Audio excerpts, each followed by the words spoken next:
We will, as human beings, always have differences.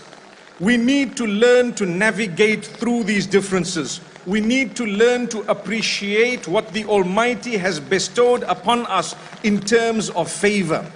Moments ago, we were told that the divorce rate is very high. Are we not prepared to talk things out? Are we not prepared to work things out? Are we not prepared to sacrifice?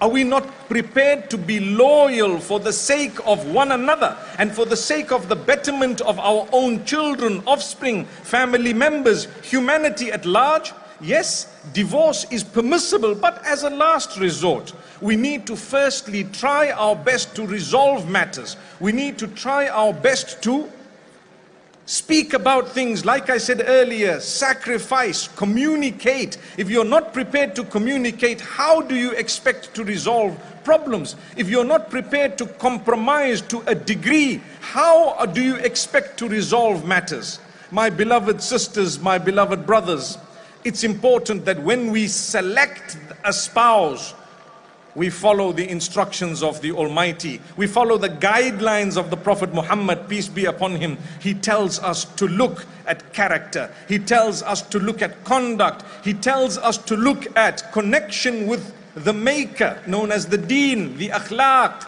Sometimes we don't do that, and then later on we regret. People say, is it permissible for me to marry so and so? There may be permissibility, but is it really someone that your relationship will last with, that you will have a good understanding with, a person whose character and conduct will lead them to respecting you? We lack respect sometimes. We scream and yell at each other. If that is the case, how will the relationship work? We will not be able to solve a family matter if we do not speak respectfully, if we yell and scream, shout and swear.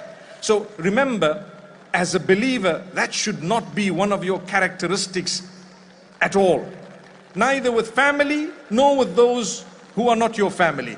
No yelling and swearing and abusing. Unfortunately, it is happening on a daily basis.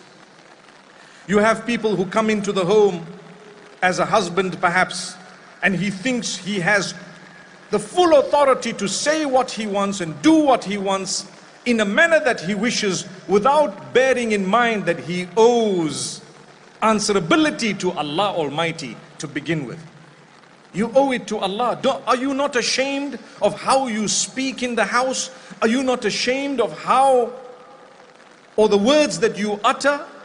Are you not ashamed of your children watching the way you are handling their own mother?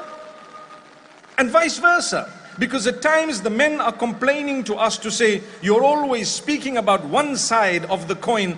My beloved brothers, you think we don't speak about the other side because you're not even prepared to listen to what we have to say. I usually say, I have addressed both sides. But the men, what do? They listen to the first 2 minutes of your speech and then they turn it off and they feel they know better in a lot of cases, right? Then they accuse you of not having addressed the matter. But instead they are guilty of not listening. May Allah Almighty help us and guide us, bearing in mind I'm a man too. So if we're guilty of it, it's collective.